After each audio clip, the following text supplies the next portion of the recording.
Hello, everyone, and welcome back to day 4 of KeyShot World 2020. I'm Derek Cicero, Vice President of Products and Strategy here at Luxion.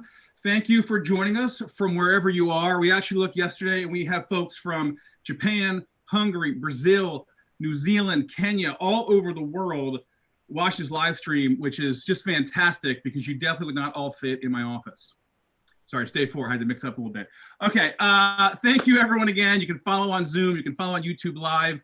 Also, if you go to our home page, the Watch Live button pops up at 10 and noon. So if you're not on the agenda, you just kind of want to go to the home page, bam, you go there, you click Watch Live, and now you're here with me. In case you missed it yesterday, the wonderful folks at Dosh Design gave us 2.2 gigabytes of scenes and HDRIs. That's in the exclusive content section. So if you go on the agenda, you will see a section that says exclusive content. That's where you grab it. It's also where you get content for the day's presentation, if there is some. And today there is, which I'll talk about in a minute. Yesterday's presentations were great. Brad Edelman and Tim Fair from KeyShot Studios came in. If you don't know KeyShot Studios, it's a full service provider of KeyShot visualization, help, renderings, whatever you need. Go to keyshotstudios.com for more information. And they presented the concept of a digital twin. So really around the idea of single asset reuse and using that asset across everything from sales to marketing to production. So thank you to them for that presentation. The second presentation was by Will Gibbons, and that was Animation Essentials from Part to Material. One of the things that often happens is people say, how do I get started, with animation? I don't know where to begin. I've got it, but I haven't really played with it. Watch that video. It's a little over an hour. Will takes you from start to finish. He's so knowledgeable. If you want to know where to get started with animation, start there. We've got it for you. We set you up. If you want to know more about animation, tomorrow at 10 a.m., Ryan Levy is doing an advanced animation techniques class at 10 a.m. And that's going to go over things like how to animate fuzz, how to use the custom curve editor. So that's going to get a little deeper into that. So if you ever want to learn KeyShot animation, this is your chance. Watch Will's, come back for Ryan's tomorrow. You'll be off and running. Yesterday's prize winner was Matt M. He won the GoPro Hero 7 camera. So congratulations to Matt, and thank you to the fine folks at GoPro. Today's giveaway, which, as you know by now, is always in session 2 after the Q&A, is an RTX 5000 GPU. So if you want to win an RTX 5000 from the great folks at NVIDIA, today's your day. Thank you to the wonderful folks at NVIDIA. So we have 2 great presentations today. The first one coming up is KeyVR, Best Practices in Workflow with Jesper Mosegaard, our Director of Products. The second one is Material Essentials, that'll be at noon with Ryan Levy. And I mentioned that there's exclusive content. If you go on the agenda page, you will see that there's content to follow along with Ryan's presentation today at noon. So before you go to that presentation, go to the agenda page, you download the content, you follow along, it'll be fun. So first presentation starting now, Jesper Mosegaard, Director of Products. KeyVR, he's been working on this for years. It's fantastic. If you ever want to go one click from KeyShot into VR, HTC, Oculus, Windows Mixed Reality, KeyVR is the solution for you. It's very simple. It's one click. He's going to talk about kind of why we built it, how it works. One of the things you may have noticed is a lot of the presenters earlier were talking about how more and more in their design process, they're being asked to present in VR or AR and really incorporate that into it. So if you've been curious about how that works, how you do that, today's a great presentation. He's also going to talk about KeyVR Connect, which is our multi-user support. You've been asking for that a lot, so you're going to learn about that. And a little sneak peek into some AR stuff that he has been working on. Very, very cool. Reminder, as always, hashtag KeyShotWorld. Please use it. Render contest still going on at Render Weekly. Really cool stuff. Check that out. Join in. You can use the Dosh Design, the free stuff that they gave to add to your renders. It's fantastic. Okay, so with all that said, let's get started with Jesper Mosegaard, KeyVR, Best Practices in Workflow. Jesper, take it away. Thank you so much, Derek. And I trust that everyone can hear me loud and clear. I'm coming to you all the way from Denmark to talk about KeyVR. So I hope everyone here likes great images, at least at Luxion, and I know many of our users appreciate a great image. I mean, say that an image can tell you 1,000 different things. It can be used for products. You can just marvel at the quality of it. I mean, I personally very much like this particular image of a Ducati motorbike because I enjoy riding my motorbike, and I am trying to save up for this one in particular. A great image. We also enjoy animations, and it's always wonderful when an animation comes out in a nice, crisp, clear quality. Now, those are nice renderings, right? Well, every one of those were rendered in less than 10 milliseconds. So why is that, you may ask? Well, it's because for virtual reality, you need that 90 Hertz final frame quality to actually get the perceived quality of being in a room or next to an object, even though it's not really there. So in KeyShot, of course, we have the time for that image to settle. But when it comes to real-time virtual reality, we need to render it in less than 10 milliseconds. So this is what we see here. Now, I'm going to talk about KeyVR in specific and a bit about virtual reality in general. So in short, what is KeyVR? Well, it is virtual reality made easy. And I mean really easy the KeyShot way. It's meant to make you get insights into design much faster than if you had to wait for a physical prototype or if you merely had to look at an image, because virtual reality can really do something extra for you. Now, KeyVR was released last year in May 2019. We had a fall 2019 update, and we have an upcoming release coming soon, quote unquote. Now, what is the basics of VR actually? Well, it's all about having this head-mounted display. You put it on, and all of a sudden you're transported into a virtual world, something that doesn't exist but is purely digital, but it feels like you're right there in that world, right next to objects that you otherwise wouldn't see. It's also about walking around. So in virtual reality, you can actually walk around, so you can see the world or the object from different perspectives. It's also very much about interacting. So you would normally have controllers in your hands, and you would be able to use those controllers to actually manipulate the world around you so that you can, see an object from all the sides or move it around or maybe even throw it around a bit. So KeyVR is our one-click VR solution. So let me get a bit into what I mean when I say one click. But what it really is a standalone application that can read KSP or BIP files that you may have created from KeyShot. It's also a shortcut from within KeyShot so that you can easily get into VR directly from the scene that you set up in KeyShot. It's also a custom VR renderer. So we have a lot of know-how and capability when it comes to accurate material synthesis or the rendering of images. And we've taken that knowledge and applied to VR rendering itself. We've done this instead of using game engines because, basically we tell each other all the time that we're not in the game of shooting our products. We're in the game of showing them at the highest quality that we can. So our custom VR rendering used in KeyVR is high frame rate, it's high material quality, and it's also a high degree of interaction. And I will come back to what this means, because interaction is just so important in virtual reality because it's important in real life. There are some system requirements here. It's a Windows application. We recommend a good graphics card. And of course, you need a virtual reality headset using the Steam VR or the Oculus Home application. Now, if you're running out of graphics memories, we do recommend some of the high-end NVIDIA Quadro graphics cards because you can get an incredible amount of memory to play around with. This way, you won't ever run out of memory for your geometry or your textures. So those are awesome. Now, of course, we also support many of the headsets out there.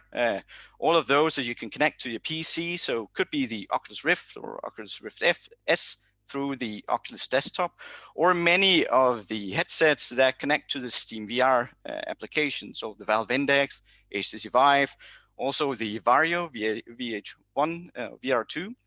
and of course, all the Windows mixed reality headsets out there. So I often get asked, which headset should you buy? Well, the main takeaway here is that you should try them yourself. But even so, I can give some general recommendations. I mean, the Vario VR headsets have an incredible quality in the center display, so those are very good for that. You do have to pay the price of a large number of pixels rendered.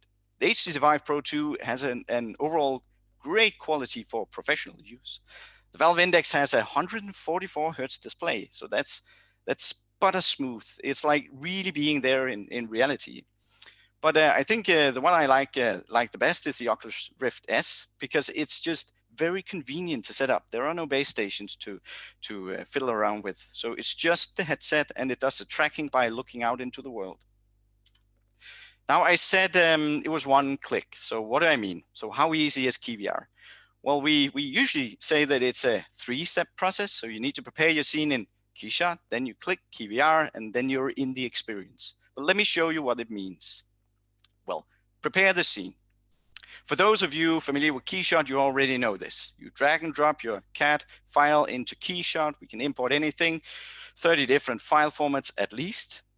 You have something up on screen immediately to look at, and then you can, from our library of materials, drag and drop new materials onto the different parts of your object, and you will end up getting something that looks good.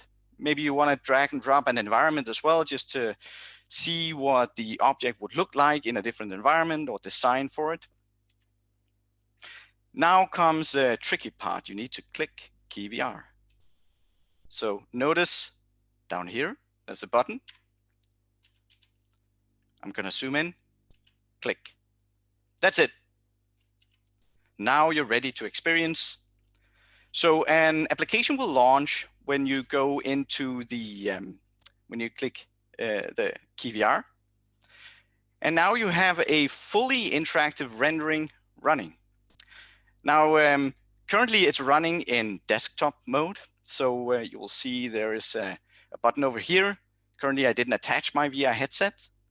You can also see there's a whole UI component here where you can still control certain elements of the scene. We usually call this one the boss mode. So you may want to not give the controllers to the user and just guide them through the experience. But the important part comes next. You will take your headset, put it on, and all of a sudden you're transported into this world where you can actually see this drill. Now, this is where you actually have to try VR to really get the feel for the difference between viewing an image on the screen. Everyone here is viewing this on Zoom or YouTube, and it is still just an image on the screen. The important part here is that VR really gives you the impression that you are right there, right next to this object.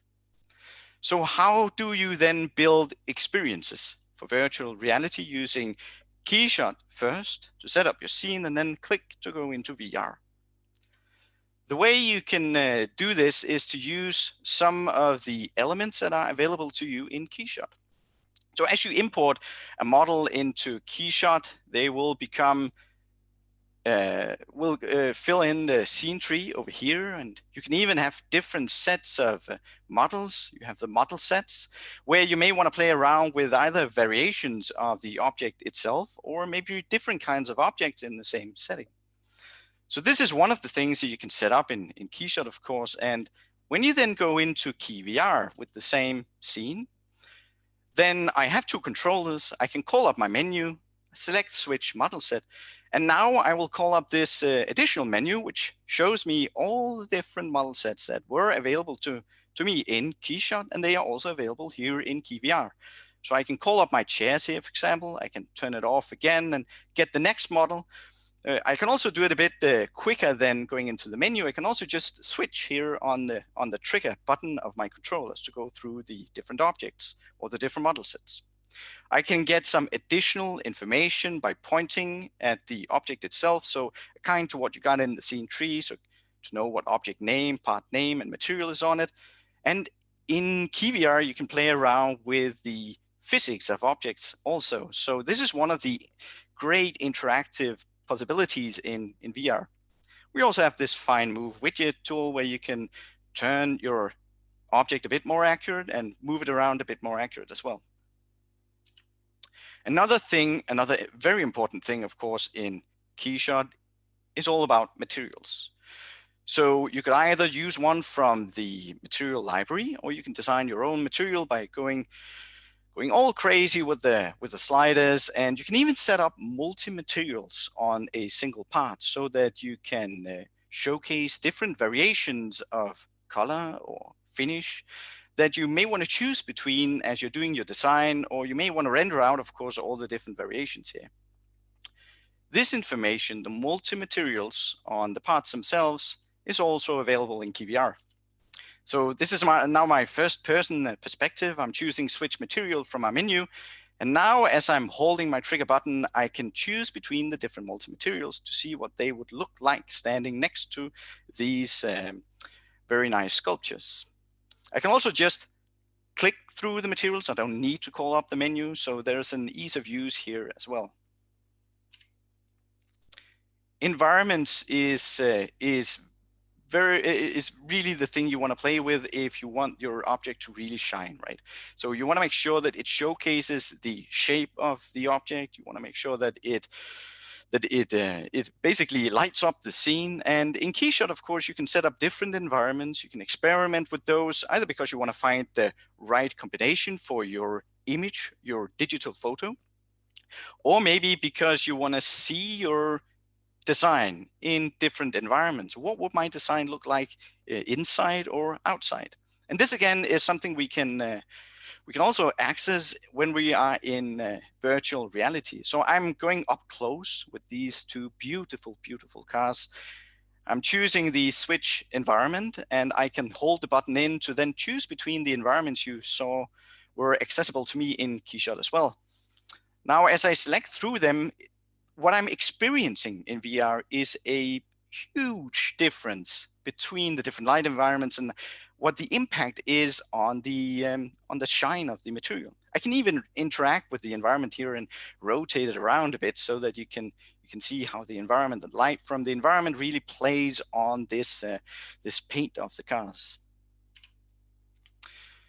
Finally, of course, one thing is to set up your scene, but in KeyShot, what you really want to do is to find the right vantage point to actually do a rendering. So where would it look nice to have set up a camera for this airplane?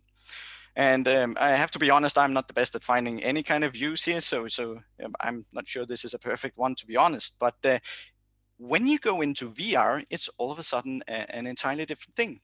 So one thing you can do is to go into the menu over here and just plainly select the cameras. It will match up with the renderings from KeyShot. But of course, the great thing about this, or the great experience, is to go into VR so that I'm actually there right next to this huge aircraft. It will snap on to the cameras themselves so that I can move around. I can see what it would look like to stand on either the wing or on the backside of an aircraft. I've never tried that in real life, of course, but all of a sudden in virtual reality, I can actually try it. The other nice thing is I can actually take screenshots. So that's another way for you to think about cameras. So I chose my screenshot tool, and now I can click away to get new images and new renderings in an entirely different way in virtual reality. Lastly, animations. I'm not going to show you guys how to set up animations in KeyShot. That has been done already, as Derek mentioned, but you can, of course, play back the animations in KeyVR as well. So this is fully dynamic. This is a SOLIDWORKS motion study that is imported and then shown in KeyVR. Now, I want to give you some details about the techniques and I mean the programming basically we did to get a program such as KeyVR up and running. So what are some of the design choices we've chosen basically? So of course, one of the very important things, and I would say a basis for getting anything up and running in virtual reality, given that you have a renderer as accurate as KeyShot is to match the material, so the perceived quality of the shape of your object once you apply the material here. So on the left side, you can see a rendering in KeyShot of our material ball, and on the right side, you see the similar rendering in KeyVR. So of course, a purely diffuse material is easy enough. So basically, yes, we can match up the colors of what you see in KeyShot. So you can basically trust that whatever color you select in KeyShot, you will get the same in KeyVR. But it also goes to the more fine-grained experience of what roughness did I select on, for example, a plastic in KeyShot. And it will show approximately the same appearance in KeyVR. We still have to, in KeyVR, of course, to live under the limitation that we need to be done rendering in less than 10 milliseconds to hit that 90 hertz frame rate update in the VR headset. So it's not a one-to-one pixel accurate rendering, but it's good enough to actually trust the surface characteristics that you see and to actually begin to evaluate the roughness in this case, or maybe the mold tech that you applied. Now, of course, you can also go and do metals. And again, we get an approximate appearance. It's not as good as the plastic itself, but it's good enough to actually see that this is metal. We can also do glass. And so this used to be one of the difficult things to do in real-time rendering, where you need the final frame quality very fast. But we implemented a method to do this, and even to blend different glasses behind each other so that you still get the correct blended appearance of glass. We can even go to solid glass. So we can take into account the fact that that glass has a thickness, and this plays into the appearance of, for example, how blue it looks here where you go through more of the glass. Now you may see here that this is definitely not a one-to-one due to the limitations of rendering very fast, but it still gives you the impression of thickness of glass and also refractive effects, so that you can look through glass and you can see that it changes the appearance of whatever material is behind it. A very, very important part of rendering for VR is to give you a flicker-free appearance. Now I'm going to run this animation, and you will see on the right side here is a standard rendering that you would normally see in many game engines used for real-time rendering. But there's a lot of shimmering and flickering, which in itself is not bad or wrong, but in VR headsets, it gives you a bad impression or a bad feel, because especially in the peripheral vision, actually, when you get this flickering, you notice it a lot. So the peripheral vision is very sensitive to flickering. So we put in a lot of effort to make it flicker free. So on the left side, you see the actual rendering from KeyVR based on the same setting. You may wonder why I have a Ferrari with a lot of small bumps, but this is just to show you guys what one of the worst case scenarios of this flickering in appearance. And this goes with many of the design decisions we took as we developed this program, that we wanted to make sure that the image is always calm. So nothing that pops up or flickers, nothing that surprises your visual field of vision, because every time you notice something that looks a bit wrong, you're drawn out of this immersion that is otherwise the strength of virtual reality. Now, what about those polygons? As you know, all our graphics is all about tiny, tiny triangles in the end that we need to render. And if you have many polygons, you will get a lower performance. Also, if you're looking at a big model that fills your entire field of view and has a high poly count, you will get a lower frames per second. The problem is that if you have a low frame rate in VR, you will feel sick, or some people will feel sick, because there's a big difference between individuals when it comes to the amount of nausea you can get when you don't get that smooth frame rate, when you don't believe that you are in another room next to another object. So current virtual reality head-mounted displays will demand anything from 70 up to 144 hertz. And so the more polygons you have, the less fast it's gonna go when you're trying to render in KeyVR and in any program really that depends on the GPU for a rasterized image. So our recommendation is always to keep the polygon count as low as possible, but not lower than you need to. If I have to answer, I would say something like 2 to 3 million polygons is very nice. In any case, if you've drag and dropped a CAD object into KeyShot, you almost always have the option to retessellate from within KeyShot. So you can take the description of the surface and you can get less amount of triangles out of it, so that it is perhaps more suited for KeyVR, but also more suited for any kind of export you may want to do from within KeyShot. Now, even though I will say that 2 to 3 million polygons is very nice, well, you can easily go further than that. So this is one of our examples. It's a KTM motorbike. It has about 30 million triangles. It has 3,000 parts, 100 textures, and I'm rendering it on my NVIDIA RTX 2080 at a high resolution. I need to render 2 images, so one for each of your eyes, so that you get stereo vision. And I've set it up so that this is just below 90 hertz. I'm going to run the video now so that you can see it. And it runs just below 90 hertz. And on this particular virtual reality head-mounted display, it means that it will lock down to 45 frames a second, which is actually still okay because of the motion interpolation that is also done. You still get a very smooth experience as you're experiencing this in virtual reality. So you can definitely go high on the triangle count, but I would say experiment with it. If it's too slow or it's you feel that you get kind of sick in VR, then maybe go back in KeyShot, reduce the number of polygons if you need to work more with this particular model. So KeyVR really is situated within the KeyShot ecosystem.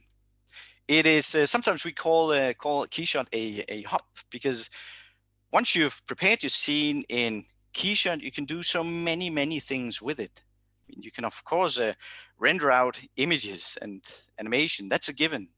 You can also get out to web. We can do this whole configuration thing, and you can output to web, or you can output our XR images to web. Of course, you can export. You can also get into our free KeyShot viewer with the same scene that you prepared once. And of course, you can get into VR. So the benefit here is that there is no manual work involved once you've set up your scene in KeyShot. And most of the time, we've been told at least that it's fun to set it up. It's fun to play around with the materials and the lighting and all. And then it's single click to get into KeyVR, but also single click to get into so many other things. The major benefit here in just using KeyVR instead of exporting and maybe taking it into a game engine to do virtual reality is that all the materials just work, and we can guarantee that KeyVR is high performance.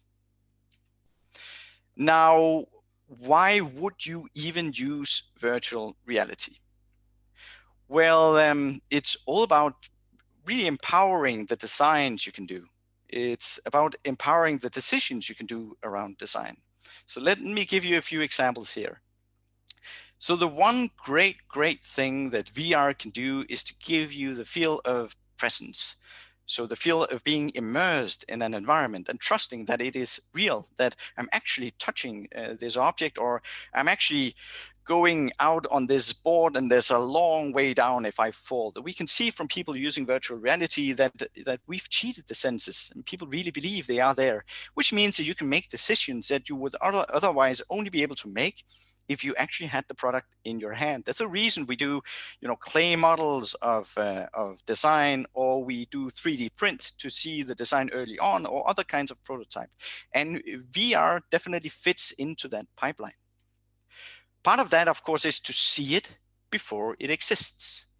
This is what we've done for a long time, of course, with renderings, that we can actually parallelize, of course, the rendering of images while we're also producing the design or the object itself.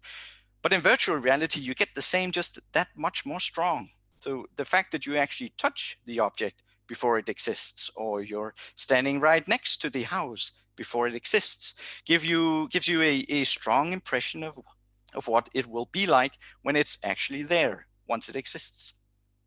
You also get this true sense of scale. I mean, this is a huge piece of machinery we're looking at here, and that maybe I wouldn't have thought if I was only looking at an image. And I know you guys are now, you're just looking at a video feed of something that seems to be large, but when you're in VR, it is just like standing next to it. You get that sense of awe, that sense of, wow, this is a big thing, or whoa, this is pretty small thing. This is very important, the physicality of it. So we do have one problem in VR, is that we cannot touch the virtual object, not really. But the one thing we can, though, is that we can judge the size of things. So would my tool fit into the engine here? Would I be able to roll around my chair in this room? All of that can be tested in virtual reality as well. So just get your CAD model into KeyShot, click KeyVR, and you can begin making your experiments. Would I be able to reach this object from where I am now? Or maybe you can even scale your scene a bit, and you can ask yourself the question, if I was a child, could I then reach this object? Could I reach up to this shelf? So there's a lot of physicality that you can check, that you can design for in virtual reality, even though you cannot touch it. Finally, I mean, we humans are born with two eyes, and it gives us a lot of additional information from simply looking at a rendering. So a rendering can be a very nice, when looked at on the screen, can look incredible. But to really get the sense of what the shape and the material do together in a specific environment, you need your two eyes. You need to maybe move your head a bit around just to see how the light plays along the surface of your object. So this is one of the strengths, again, in VR. The last one here, I think, is maybe perhaps the most important one. So products are not products in isolation. Products are products in context. So consumers will go into a shop to buy the next drill. They will see them on the shelves, and they will make their purchase decision there. And part of that decision, of course, is, what is the appearance? How does it look compared to the competitors? Can I even see the objects I'm looking for? What's the appearance of them on the bottom shelf? Or even if you go all the way into designing the experience of going into a shop, you get so much more from the virtual reality experience than looking at the images, because in the end, going into a shop is a real experience where you walk around, you see with your two eyes, which again, VR can do for you. Now, this was a lot about what VR and KeyVR in specific can already do for you today. Now, in this next part, I want to reveal a bit of what we're working on at the moment. So Derek already alluded to the fact that we have something that we are programming on at the moment, designing at the moment, that we're calling KeyVR Connect. And this is a beta program right now, and if you guys are interested in it, please do reach out if you want to be part of the beta process itself. So wouldn't it be wonderful if you could get the VR experience across distance? So I could be in a virtual environment, and you could be in a virtual environment, and we can meet up. We can be right next to each other, or what seems to be right next to each other. We can talk about the design, we can discuss the design, we can discuss the different materials, we can discuss the different variations of the product. We can maybe see together what it would look like in different environments, inside, outside, on the shelf, and we can make those decisions as a group, or we can at least discuss them as a group, or maybe you can present the design that you made or the choices you wanna go for together in a group as well. Now, this is what we want to solve with KeyVR Connect. We want to connect KeyVR across the internet so that you guys can talk together. So you may notice now that we've introduced two new buttons, one that's called Host Session and one that's called Join Session. So I've loaded up a scene here, and I've already pressed Host Session on another machine connected far away. I've been given a session code so that I can now join the other people in VR by pressing the Join button and then entering the session code, and I'm going to press Connect. Now, as I press the Connect button, it will load for a minute, tell you we are connecting. Now I'm actually the third person entering this, and here we are. Two guys are already in there, and I think they're happy to see me. Yeah, they are happy to see me. Hi guys. So from there, we could then begin doing stuff together in virtual reality. So in this case, of course, we want to play around with some of the materials, and we want to play around with some of the objects that we've loaded in. And so let me take you to the next step. Now, here you see two different views. You can see the VR view from me down here, and we have the overview that where Jan, who's also developing on KeyVR, and me, we are both collaborating on, in this case, a bit of manual work, moving around the tires here, and then I'm moving the motorbike, and Jan wasn't quite satisfied, so he's moving it a bit as well. And now we can begin experimenting. So I want to switch out the materials, and yeah, it's blue. I like it, and I think Jan approves. Yeah, and I can try another one. I'm really happy about all colors, it seems, and yeah, Jan likes it as well. It's all is good. But then Jan is more interested in this gorgeous car over here. A lot of colors also to play around with, and basically this offers us the opportunity to talk about design, to change it, to see it, and to see it together, to reach a consensus, even though we're working across distances. So I'm happy, and Jan is happy, and we agree that we could always meet up at another time in KeyVR Connect. Now again, KeyVR Connect is in development right now. We're polishing up the last few details, and we are at a beta phase when it comes to KeyVR Connect, and we expect it to be included in the next update of KeyVR. There's a lot of work in progress, of course, and some of this may or may not come into the initial version, but just to give you guys an idea about some of the things we're considering. One thing, of course, is that you probably saw that we had this rather blank face on this blank face. And of course, this is just a canvas for a lot of interesting stuff you could do. Maybe you want to populate it with your own images. Maybe you want to see a live webcam broadcast here, and so lots of opportunities to do stuff with the avatars themselves. And actually, as an interesting point, the avatars themselves, including the hands, they are, of course, also just KeyShot files, so BIP files, in the install directory of KeyVR. So if you wanted to, you could just replace them and thereby brand your own experience of virtual reality or rendering in general for at interactive rates. The other thing we're working on, and this is supposed to show you, is that, okay, so it's all fine and good that you have hands in VR, but then oftentimes you want to use those hands to point to something, or maybe to describe something, or to annotate something. And so, of course, this is a lot of the stuff that we're looking into at the moment. How can we make it clear what the intent is when you just point and click, and that's the only thing you have? Of course, we would recommend that people also communicate over voice when they are in KeyVR. But there's also a lot of stuff we can do when it comes to the basics of interaction in VR. Now, I want to show you one last thing that I personally find very, very exciting.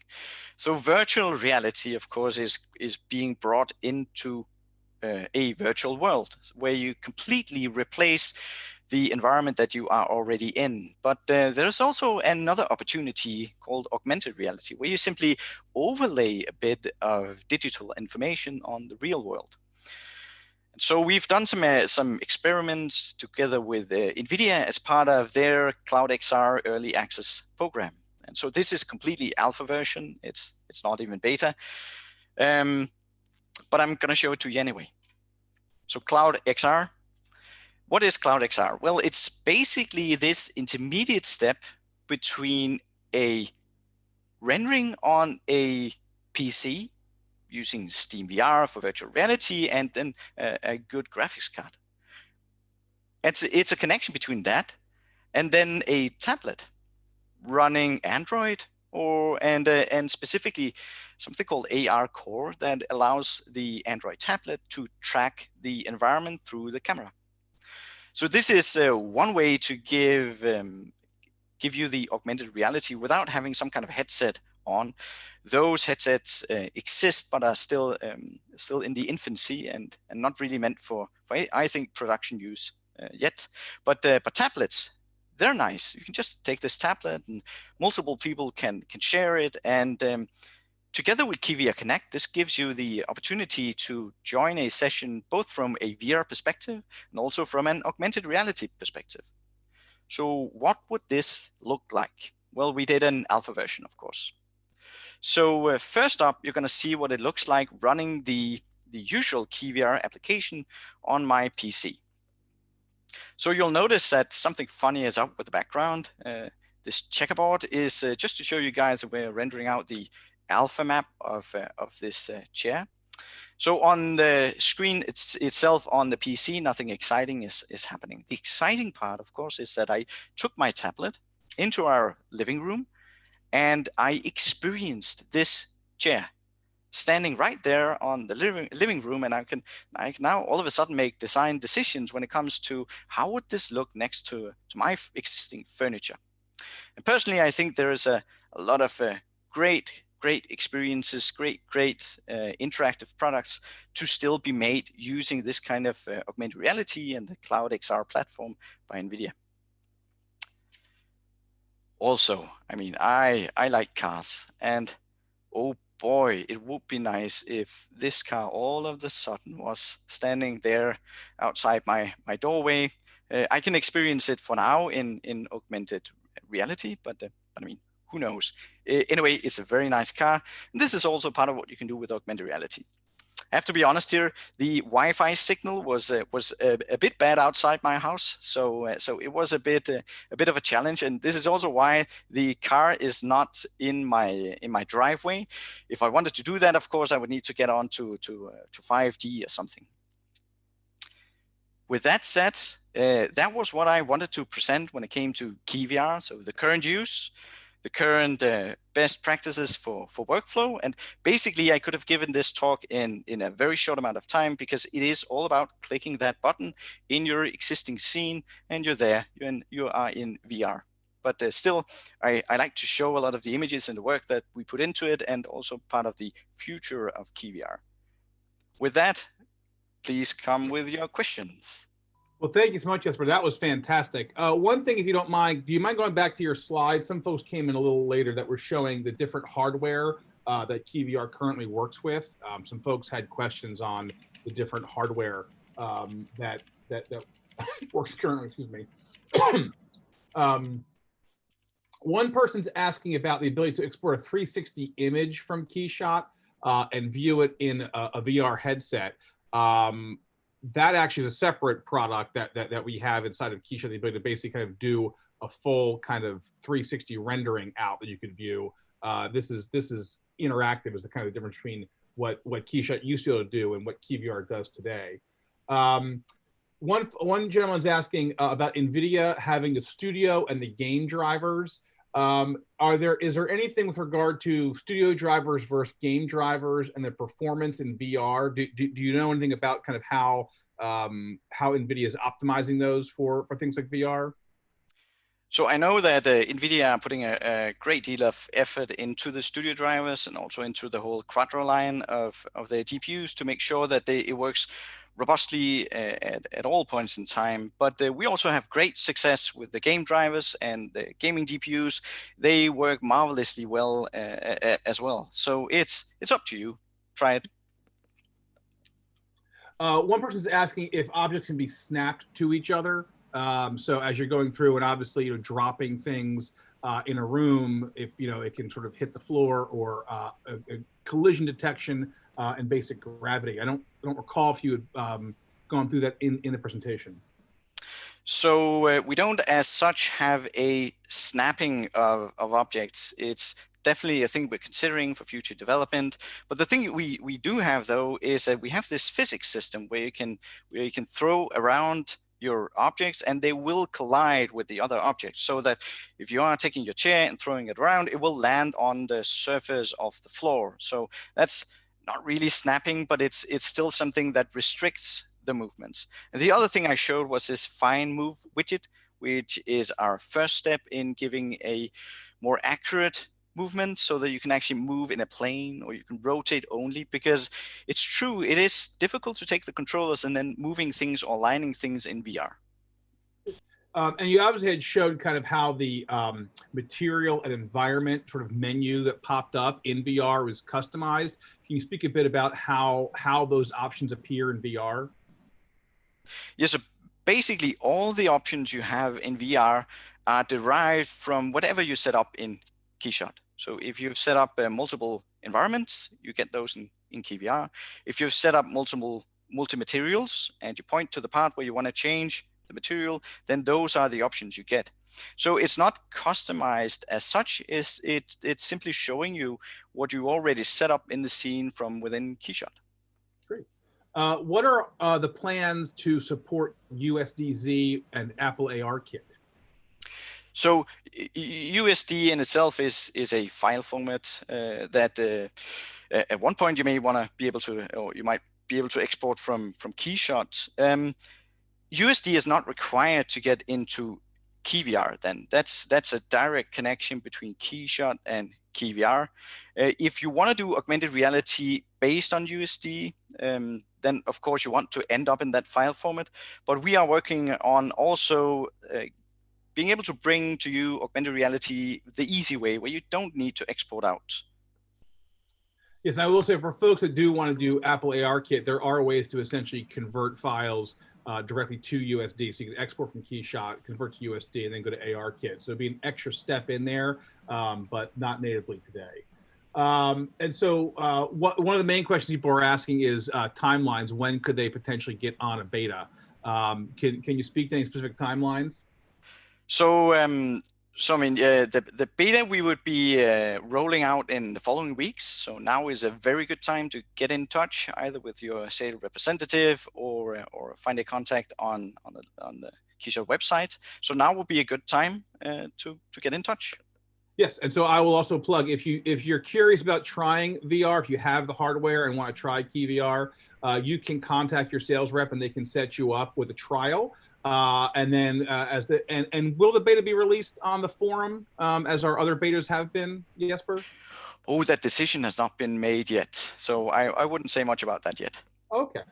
And then some other questions coming in about the different Connect. Each person would need to have KeyVR. So there is not a way to kind of have one person be the host and the other one sort of have a free view. Or everyone who is connected inside of KeyVR would need the full KeyVR install, correct?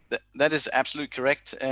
But actually, it's yeah, I know you need one KeyVR for everyone who needs to connect. But the nice thing here is that you actually don't need the headset or the virtual reality equipment to connect. So what I did for a lot of the recording, we did because we were at home, and Jan and I connected over VPN, and then we did the whole video recording. And one of the machines, so my laptop basically, was a quote-unquote cameraman that just connected without having the virtual reality headset. And he was also a participant in the virtual reality scene. So you can also see it even if you don't have the virtual reality equipment. You can just enter with a regular PC with you need a good graphics card, but still you can enter. Then you can see the scene. And I mean, if you call up, you can have a voice chat as well with the other ones. That's great. One question is regarding the triangle allocation, and if you have hidden model sets and materials in the scene, does that count as part of the allocation of the triangles? It does not count towards what can degrade performance. It does not. And the other thing is also, if you don't look at the object itself, it will also not slow down any kind of performance. So you can still have, and I've seen some of our users do these huge environments, like a big room full of machinery that can have a lot of polygons, and it still runs smooth because you don't look at the whole room at the same time. I mean, you have a limited field of view. That said, of course, you can run out of memory, but that's where you want a big graphics card with a lot of memory on the GPU. Is there a roadmap for which materials and textures are currently not supported and when they will be supported for kind of complete parity between KeyShot and KeyVR? So on our manual pages for KeyVR, we have listed the appearance of all the different kinds of materials you can set up right now in KeyVR and what you would expect to get when it comes to comparing it with a KeyShot. Some of the things that we're working on right now is to support the full extent of, for example, the procedural materials or advanced material graphs, because you might imagine if you've set up an advanced material graph, we don't want to execute that material graph for every material, for every frame of a virtual reality experience. So part of what we're working on that I didn't showcase today is to essentially bake that information into a more like a small representation of what that material would look like if you combine the entire material graph and procedural materials into simply a texture, essentially, or set of textures that represent the material appearance. So we are working on that at the moment, and it will come in a future release of KeyVR. Great. Someone's asking about support for PNG labels. I'm not sure if the question is specific to inserting labels inside of KeyVR or what label support comes from KeyShot over into KeyVR. So PNG as a file format is definitely supported both in KeyShot and KeyVR. The question is probably on a more specific experience, trying to apply it as a label with maybe some material on it. And there are limitations to what we can do there. Currently, we don't support the labels explicitly. You would need to convert them into either the diffuse channel or somewhere else, and you can use the same mapping. But it is definitely one of the things that is on our roadmap, because we know that people want the exact same appearance of both labels and procedurals and material graph in KeyVR as well. Great. One gentleman's asking if existing renders can be converted to a VR experience. I assume what they're asking is kind of the ability to take any KeyShot file and bring it into KeyVR, and the answer is anything can go in there, but obviously depending on how you set that up and what materials you have, certain things may not be supported. So one of the things, maybe to just say one more thing on that one that I've seen come up a lot, is that you've done this beautiful rendering in KeyShot, then you press the KeyVR button, and you're wondering why you cannot see your object. And in many cases, it's because you were not careful about the size of the object itself. So in VR, size matters, right? It matters if it's a meter big or a centimeter big or a millimeter big. And so this is one of the things where you actually need to just revisit maybe your scene before bringing it into VR. Great. One person's asking how, and I think you showed a bit of kind of animation, but if you wanted to sort of have the hood of the car open, how that would work in KeyVR. So it's simple. You would just animate the hood of the car in KeyShot. If you animate the hood of the car in KeyShot, and there's been a number of talks about how you can apply animations, when you press the play button in KeyVR, the hood goes up and down. Now, there is one limitation that's also inherent to KeyShot itself, is that we don't yet have multiple animations that you can choose between. This is also one of the things that we've been asked a lot about for our roadmap, is that wouldn't it be nice if I could open the hood of the car and also the doors of the car and do it independently? And what you can do, by the way, just to give an answer in the short term, is you can simply set up 2 model sets where the animation is applied to each of those. And within KeyVR, you could then choose one model set when you want to see what the hood of the car would look like, and the other model set when you want to see the doors. Wonderful. And then is there currently limitation to the number of simultaneous connections for KeyVR Connect? So we've tried to design it to accommodate a large number of connected clients. And to be honest, we have not stress tested it yet. So we don't actually know what will happen if you're 100 people in there, but we do know it's definitely gonna accommodate what would normally be a design group looking at some kind of design or object together. Wonderful. Any plans for haptic feedback? Oh, haptic feedback would be nice. I think we would definitely want to do it once there is a commercially viable product that does give you haptic feedback. So there are a lot of tech prototypes out there by hardware manufacturers of VR, incredible ones where it seems like you can almost touch it with the individual fingers, and you can get the haptic feedback on each of the fingers. But again, to be honest, there is no commercially available product that has wide support yet. Once it seems that there is one that's close, we will jump on it immediately. Wonderful. Well, we're coming to the top of the hour now. I think our questions are mostly resolved. Thank you so much, Jesper. One of the things we mentioned is for folks who have additional questions, or I mean, obviously with regard to specific scene sizes and performance and hardware and all of that stuff, we have a forum. There's a KeyVR forum on our forum board. So we definitely would encourage people who have additional questions and kind of want additional feedback to go on our forum board. Jesper, Jan, a lot of the developers are on there answering questions, as well as the support team.